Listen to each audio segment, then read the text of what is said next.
आजीवन दोनों निर्वाह करते थे, खूब बढ़िया संतान, खूब परिवार। लव मैरिज करते हो, डिवोर्स की बात करते हो। लव मैरिज किसे कहते हैं? प्यार।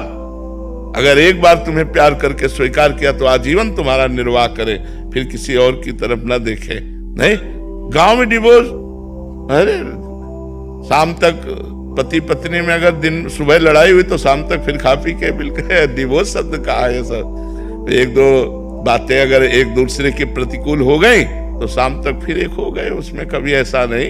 घर परिवार में या बहुत मायके 2-4 दिन हो गई बस पिया। मायके की दोस्त देती है, चली जाऊंगी मैं, जाती नहीं है शाम को फिर। नहीं, बड़ा प्यार में जीवन हमने तो देखा है।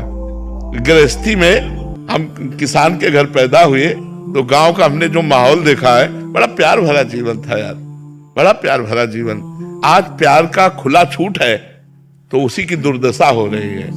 अगर हम कह रहे मान लो गड़बड़ी भूल चूक हो गई बच्चापन में, तो फिर ब्याह के बाद गड़बड़ी नहीं होना चाहिए। अब क्या होता है, बच्चे बच्चियां खुली छूट, मनमानी आचरण, जैसा मना हो वैसा।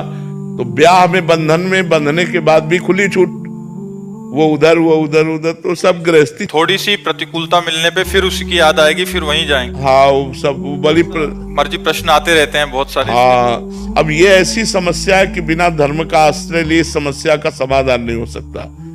हमारे शास्त्र जो भरे पड़े हैं, देखो कितना प्यार भरा जी। अरे भाई, अपने पति की आराधना करके भगवान को 6-6 महीने के बालक बना दिया अनसुईया जी ने। जब परीक्षा लेने गए ब्रह्मा विष्णु महेश, तो 6-6 महीने का बालक बना दिया अनसुईया जी ने।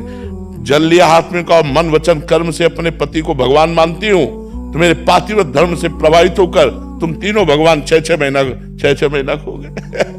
वो हमारा भारत देश है जहां अपने पति के बल से भगवान को 6-6 महीने के बालक बना दिए।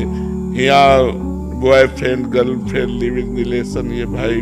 लेकिन आप खुद देख लो कि आप लोगों के चरित्रों का परिणाम क्या हो रहा है कि लव मैरिज करने के बाद, माता पिता परिवार का त्याग करने के बाद तुम्हारे पास जो लड़की आई है उसके साथ तुम कैसा व्यवहार कर रहे हो, या जो अपने परिवार से द्रोह करके लड़का तुम्हें जो समर्पित हुआ उसके साथ कैसा व्यवहार हो रहा है। दोनों का अगर प्रेम विवाह हुआ है तो हमें लगता है आजीवन क्यों नहीं होना चाहिए, क्योंकि पसंद से हुआ है। लेकिन वो प्रेम विवाह प्रेम के लिए नहीं हुआ।